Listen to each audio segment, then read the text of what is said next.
नमस्कार व्यूअर्स, प्रणाम। मैं मनन सिंह आप सभी का अपने चैनल पे हार्दिक अभिनंदन और स्वागत करता हूँ। आज का वीडियो आपके लिए बहुत ज़रूरी है, ना सिर्फ आपके लिए, आपसे ज़्यादा कहीं ज़्यादा मेरे लिए ज़रूरी है। क्योंकि यदि मैं आज सेकेंड वर्ल्ड वॉर के जो नेता थे उनसे उनकी भविष्य की पीढ़ी के रूप में उनसे सवाल पूछने के लिए तैयार हूँ, उनसे मैं पूछता हूँ कि नाजी जब दुनिया पे अत्याचार कर रहे थे तो बाकी जनता क्या कर रही थी? अमेरिका क्या कर रहा था? ब्रिटेन क्या कर रहा था? ये सवाल जब हम पूछते हैं तो क्या होगा जब हमारे आने वाली पीढ़ियां हमारी जनरेशन से पूछेंगी कि जब दुनिया का सबसे बड़ा बेवकूफ, दुनिया की सबसे ताकतवर सेना का सेना अध्यक्ष बन के बैठा था, तब आप क्या कर रहे थे? आपकी जनरेशन क्या कर रही थी? हम 140 करोड़ हिंदुस्तानी, हिंदुस्तान की पॉपुलेशन शायद एक तरह से हमारी ताकत है, लेकिन इसको हम अपनी ताकत को कैसे यूटिलाइज करेंगे? हमें अपना विरोध दर्ज कराना है। हमें इस जो जिसने कि पूरी दुनिया को अपंगु मान लिया है, वो कहता है कि बाकी दुनिया हैज टू किस माय एस, सीधा यही बोलता है। वो कहता है कि मैं आज जैसे चाहूँ दुनिया की आबादी उसी अनुसार काम करेगी। क्या सच में वो एक लोकतांत्रिक देश का प्रतिनिधि होने का क्षमता दिखा पा रहा है? क्या वो मेंटली सिक है? बहुत से प्रश्न हैं और इन प्रश्नों के उत्तर कई लोग मजाक में दे रहे हैं, कई लोग ग्राफिक्स में यूज कर रहे हैं, कई लोग अपने डिबेट्स के जरिए इस चीज का विरोध कर रहे हैं। पूरा हिंदुस्तान आज उसी एक शख्स के बारे में बात कर रहा है।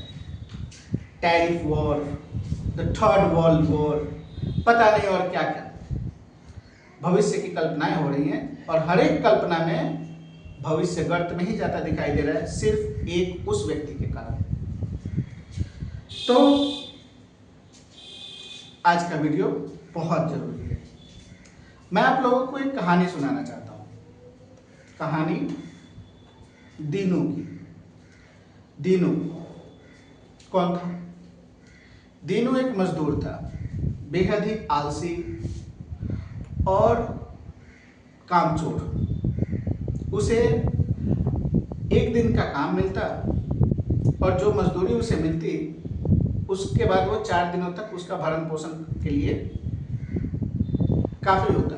तो 4 दिन वो आराम करता, 1 दिन की मजदूरी, 4 दिन आराम। इस तरीके से मजे में जिंदगी उसकी कट रही थी, खाए पिए सो गए। फिर चौथे दिन जब पैसे खत्म हुए तो किसी पंसारी या किसी दूसरे के यहाँ गए, वहाँ उसकी मजदूरी की, उसने पैसे दिए और फिर उसका 4 दिन का रेस्ट पीरियड शुरू। लेकिन दीनू की जिस पंसारी के यहाँ रेगुलर काम होती थी, उसके यहाँ लगन में बहुत सारा काम आया।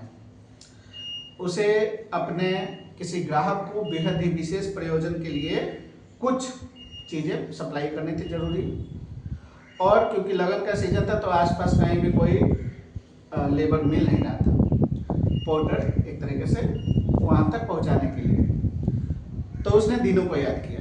दीनू आया, दीनू ने सेठ की मजबूरी देखी और दीनू ने फरमाया कि भैया मैं तो 4 गुना ज़्यादा मजदूरी लूँगा। 4 गुना ज़्यादा मतलब दीनू के पास अच्छे कैसे पैसे होने वाले थे। सेठ के पास कोई और चारा नहीं था, क्योंकि उसको अपनी वचन रखनी थी। उसने जो वादा किया था कि मैं आपको भेजूंगा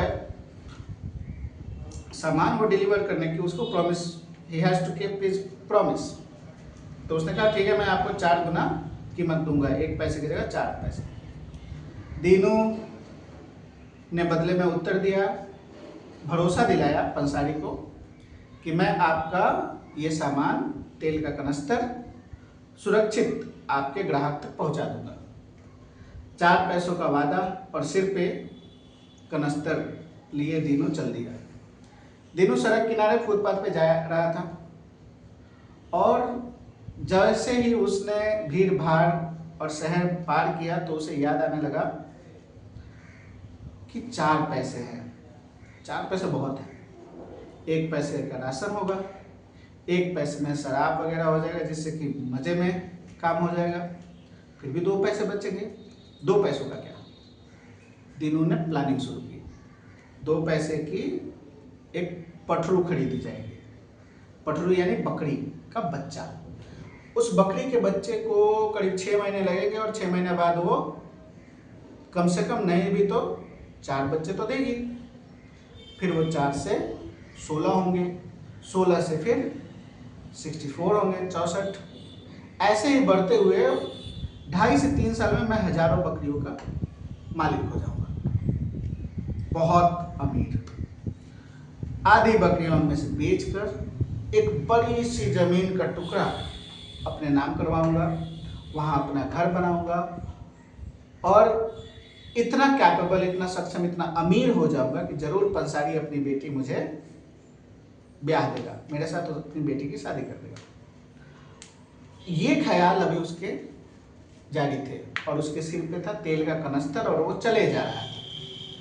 तभी उसको ख्याल आया कि मेरी एक सुंदर सी परियों जैसी बेटी है, ख्यालों में है वो, और वो बेटी दरवाजे पे खेल रही है। दरवाजे पे है एक सड़क, उस सड़क से एक कार आई।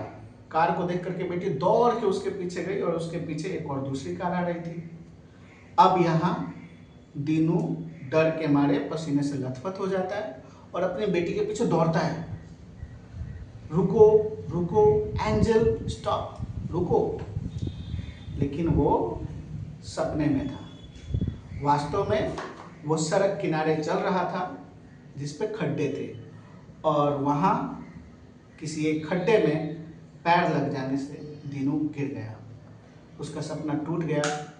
उसके जो ये ख्याली दुनिया थी उसकी, वो उजड़ गई और दीनू इस बार बहुत ही निराश हुआ क्योंकि वो तेल का कनस्तर पूरी तरह से बिखर गया। अब उसके हर जाने के रूप में दीनू को पूरे लगन के सीजन में पंसारी के यहाँ काम करना पड़ेगा।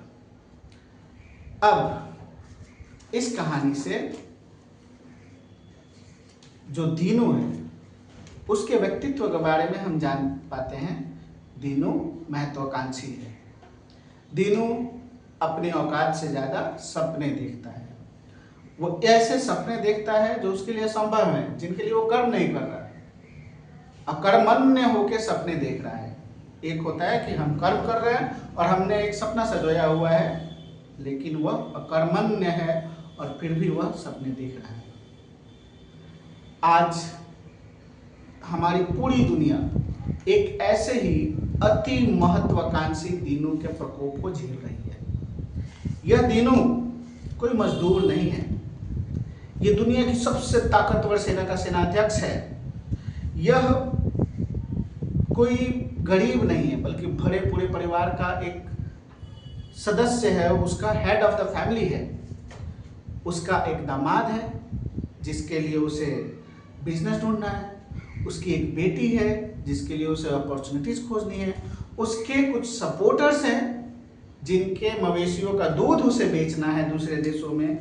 उसके कुछ किसान मित्र हैं जिनकी उगाई गई फसलों को हिंदुस्तान जैसे, भारत जैसे बड़ी आबादी वाले देश में बेचना है, लेकिन यह उसके लिए हो नहीं पा रहा। वो बहुत से जतन करता है किसी भी तरीके से अपने लोगों को मुनाफा दिलाने का। आज का दिनों बंगलों के सपने नहीं देख रहा। आज के दुनिया के सपने में नोबेल पीस प्राइज है। उसके पास दुनिया की सबसे माइटी सेना है, ताकतवर सेना है। उसके पास सबसे खतरनाक हथियार है, लेकिन उसका सपना शांति का पुरस्कार, शांति का नोबेल पुरस्कार प्राप्त करना है। दावा करता है कि मैंने 7 देशों में अस्थायी तौर पे जंगें रुकवा दी, और जंगें कितनी रुकी हैं, कितनी नहीं रुकी हैं, इस बारे में हम फिर कभी बात कर लेंगे। दीनू एक बहुत बड़े ताकतवर गांव का मुखिया है और उस गांव के एक बहुत बड़े घर जिसको धौला गृह कहते हैं। धौला गृह, धवल मतलब सफेद, the white, and great home house. तो धौला गृह में रहता है। दीनू महत्वाकांक्षी है, वह कोई कल्पना भर नहीं कर रहा है। आज का दीनू कोई सिर्फ कल्पना नहीं कर रहा है, उसके साथ उसके पूर्वज का इतिहास है। एक ऐसा पूर्वज जिसने ऐसे ही कभी तब के सोवियत यूनियन और एक दूसरे विरोधी देश के बीच चल रहे जंग को अस्थायी रूप से रुकवा करके, दुनिया को प्रलोभन दिखा करके कि मैंने रुकवा दिया, और अपनी ताकत दिखा करके नोबेल पीस प्राइज जीत चुका है। उसे अपने उस पूर्वज से आगे जाना है। आज का दीनू पैसे वाला है, ताकतवर है, लेकिन उसे बनना है भगवान, उसे अमर होना है, उसे हमारी पीढ़ियों को भी अपना नाम स्मरण करवाना है। ऐसा है हमारा आज का दिन। आज का दिनू किस बहुत ही महत्वाकांक्षी है। आज कैसे कैसे वो जंग रुकवाता है। दो भाइयों के बीच में झगड़ा हुआ, एक ही प्लॉट में दोनों का मकान था, और दोनों भाई एक दूसरे को रास्ता नहीं दे रहे थे। दीनू पहुंच गया पंचायत प्रमुख होने के नाते, और उसने कहा कि भाई ये जो प्लॉट है ये मुझे दे दो। उस प्लॉट में उसने अपना एक बथान बना लिया। बथान आप लोग समझते होंगे, जो शहरी लोग हैं, शहरी लोगों के अनुसार फार्म हाउसेस टाइप कुछ होता होगा। तो उसने एक बथान बना लिया, और अपने बथान के बगल से उसने एक छोटा सा रास्ता दे दिया कि दोनों भाई यहाँ से आओ जाओ। इस तरह से उसने ये झगड़ा सुलटाया। और भी उसने झगड़े सुलटाए हैं, जैसे कि उसके पूर्वजों ने एक सताए गए परिवार को सहानुभूतिपूर्वक मध्य एशिया के बीचों बीच कहीं बसाया, और जहां बसाया वहां उस परिवार के चारों तरफ मुस्लिम परिवार थे, 6 मुस्लिम परिवार। आज के डेट में दीनू ने उस सताए गए परिवार के वंशज को दुनिया के सबसे खतरनाक हथियार दे रखे हैं, और उसे उस क्षेत्र का, उस मोहल्ले का सबसे बड़ा गुंडा बना दिया है। इतना बड़ा गुंडा कि वो बाकी के उन 6 परिवारों के बच्चों को भूखे मार देने को तैयार है। अपनी ताकत के नशे में इतना वो आगे निकल चुका है कि वो किसी को इंसान समझने को तैयार नहीं है। और ये सब क्यों हो रहा है? क्योंकि दीनू को अपनी ताकत साबित करनी है। दीनू को चाहिए नोबेल पीस प्राइज। इसके अलावा दीनू आज किसी असहाय के साथ नहीं खड़ा हो रहा, वह विश्व के सबसे विध्वंसक हथियारों के मालिक के साथ खड़ा हो रहा है। आज वह धनी है, ताकतवर है, और अपने पूर्वज के रास्ते पे चल के नोबेल पीस प्राइज पाना चाहता है। इसी दिनों के बारे में कई लोगों ने कई सारी बातें कही। कई लोगों ने इसके अवगुण बताए, इसके गुण बताए, बहुत कुछ कहा गया। आज सोवियत यूनियन नहीं है, आज रसिया है। आज रसिया ने यूक्रेन से युद्ध छेड़ रखा है, और ये दीनू रसिया और यूक्रेन के बीच के युद्ध को रुकवाने की हर संभव कोशिश कर रहा है। कभी वह यूक्रेन को कह रहा है कि यूक्रेन जितना हार गए उतना दे दो और भूल जाओ कि ये जमीन कभी तुम्हारी थी।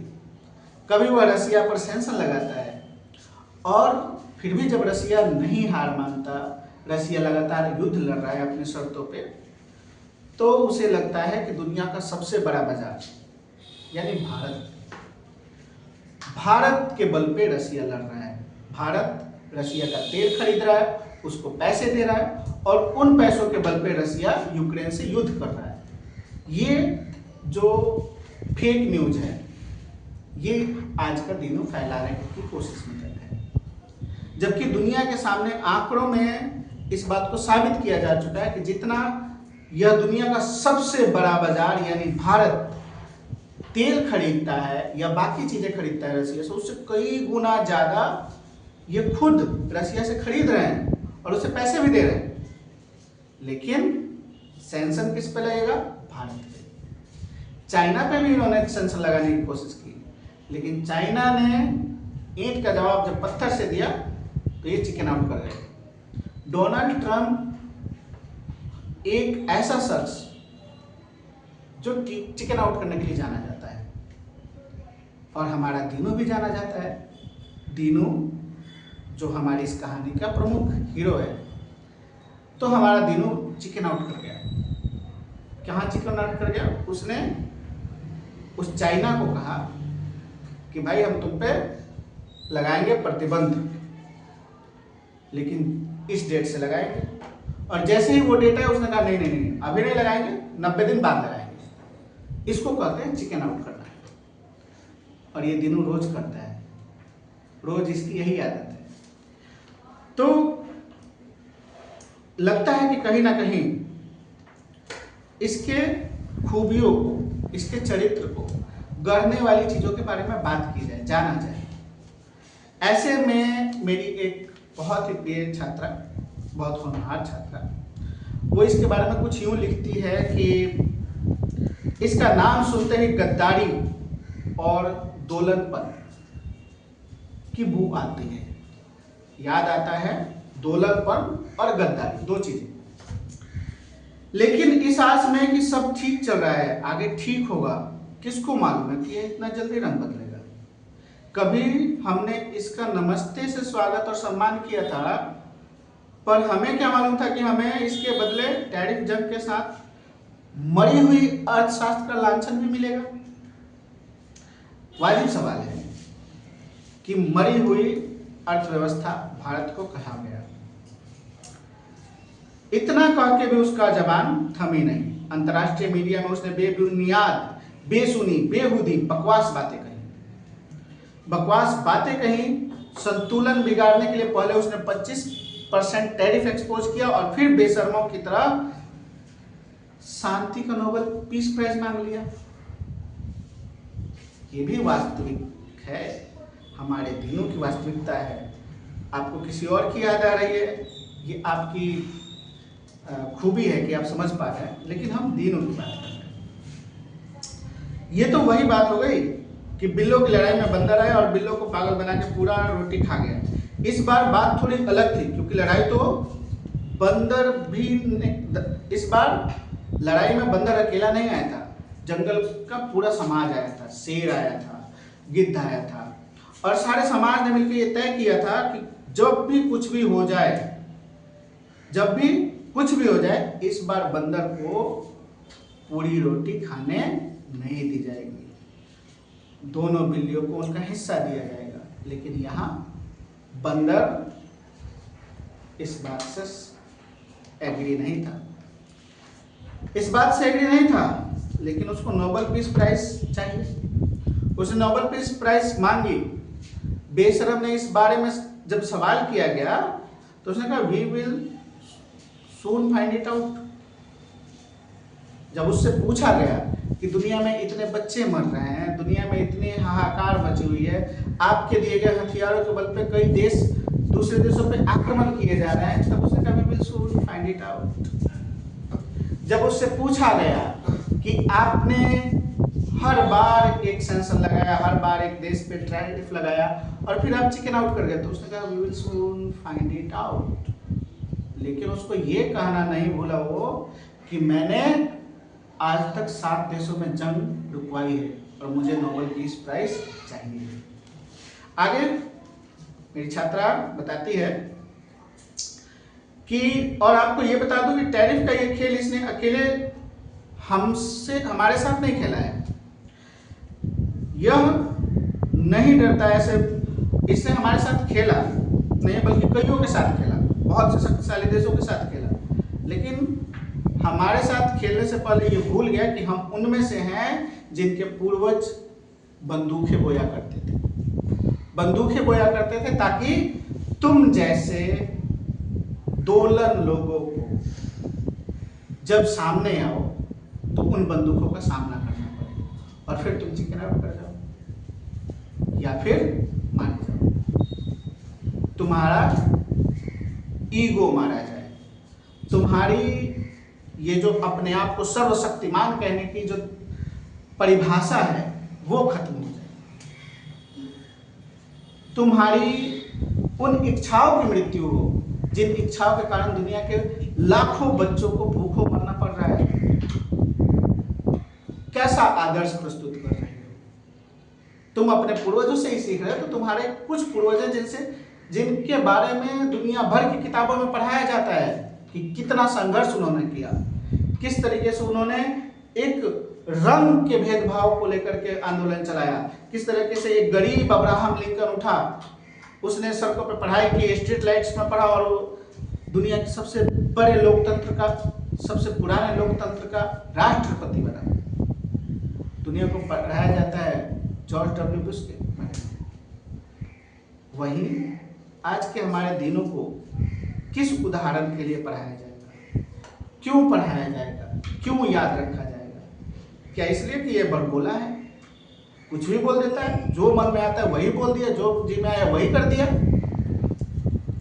क्या इसलिए अमेरिका की जनता ने तुम्हें चुना है, तुम्हारे देश की जनता ने तुम्हें चुना है, तुम उनके सिरदर्द हो, उनके लिए बेहतर हो, हमारे लिए?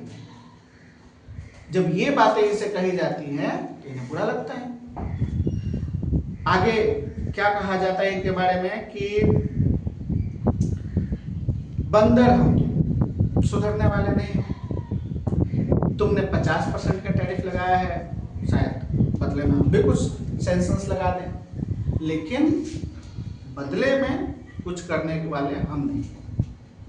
हम अपनी ज़रूरतों के अनुसार चीज़ें खरीदेंगे और इस बार ये जो समाज है, जो जंगल समाज है, ये इस बंदर को सिर्फ परेशान नहीं करेगा जैसा कि ये सारे समाज को करता है। इसको ये बताया जाएगा कि कैसे हमें आगे समाज के साथ बढ़ के साथ चलना है। और जंगल समाज के लोग भी तैयार हैं कि बंदर के स्वागत में कैसे आगे बढ़ा जाए। चीन, ब्राज़ील तक खड़े हैं, ऑस्ट्रेलिया खड़ा है, रसिया खड़ा है, सब खड़े हैं कि इसको कैसे भगाया जाए, इसको कैसे इसकी जगह तक पहुंचाया जाए। इस बार शायद ये बंदर गिर जाए, शायद किसी पेड़ के पीछे जाके छिप जाए, 90 दिन कभी 180 दिन का बहाना लेकर आए। देखते हैं कितने दिनों तक छिपता है। तो ये तो मेरी एक छात्रा के विचार थे, लेकिन आप सबको मैं बताना चाहूँगा कि आपको ये याद रहे कि मूल प्रश्न वही है कि क्या यह दीनू इस बार अपने सपने पूरे कर पाएगा, और यदि यह दीनू अपने सपने पूरे कर पाया तो उसकी कीमत क्या होगी, और कितने लोगों को बेघर होना होगा, इसको नोबेल पीस प्राइज दिलाने के लिए और कितने बच्चों को भूखे मरना होगा, और कितनी माओं को अपने बेटे गंवाने होंगे, और कितने पत्रकारों को अपनी पत्रकारिता करते हुए मरना होगा, और कितने देशों को अपनी जमीन गंवानी होगी, और कितने आसिफ मुनीर जैसे सेना अध्यक्षों को इसकी चाटुकारिता करनी होगी, और कितने नरेंद्र मोदियों को अपने स्वाभिमान के बदले में टैरिफ का सामना करना होगा, और कितने भारत को, कितने लोगों को अपने व्यापार बंद करने होंगे ताकि इसे शांति का नोबेल पीस प्राइज मिल सके। क्या शांति की कीमत दुनिया के 30% से ऊपर जनता का खात्मा है? क्या शांति की कीमत किसी बेसहारे की मौत है? हमें ये पूछना होगा। ये सिर्फ मुझे नहीं, सिर्फ आपको नहीं, हमारी पूरी पीढ़ी को पूछना होगा, ताकि हमारे आने वाले जब जनरेशन हमसे पूछे तो हम जवाब दे सके कि हमने पूछा था, हमने अपनी आवाज़ें बुलंद की थी, हमने इसे ललकारा था और हम एक साथ मिलकर लड़े थे और इसके खिलाफ विजयी भी हुए थे। तो उम्मीद करता हूँ कि ये जो मैंने कोशिश की, जो पहल की, आपको पसंद आए और यदि पसंद आता है तो कृपया इसे सराहें, आगे बढ़ाएं। जितना हो सके आप भी इस मिशन में 140 करोड़ हिंदुस्तानियों की आवाज़ बनने की कोशिश करें। 140 करोड़ हिंदुस्तानियों की आवाज़ बने ना बने, अपने विचार बताएं, क्योंकि हर एक व्यक्ति यहाँ पे काउंट होता है। India counts on you. Bharat के आप भी नागरिक हैं और भारत पे आज हमला है। शायद हम इसे एक व्यापारिक लड़ाई के माध्यम में देख रहे हैं, शायद ये आने वाले समय में जंग के मैदानों में गोले बारूद, तोप, टैंक और आसमानों में भी लड़ा जाए। हमें सबके लिए तैयार होना होगा, क्योंकि आज का ये महत्वाकांक्षी दीनू कोई मजदूर नहीं, एक ताकतवर सेना का सेनाध्यक्ष है, जिसे सबसे बड़ी विध्वंसक हथियारों की ताकत प्राप्त है और हमें इसका सामना करना है। तो आइए एकजुट होकर अपनी आवाज़ बुलंद करें ताकि आने वाली पीढ़ियों को हमें जवाब देते हुए शर्मिंदा ना होना पड़े, हमें अपनी गर्दन ना झुकानी पड़े और आंख में आंख मिला के हम कह सकें कि हम कभी डरे नहीं, हम कभी थके नहीं, हम कभी हारे नहीं, हमने सामना किया और हम लड़े। जय हिंद, जय भारत।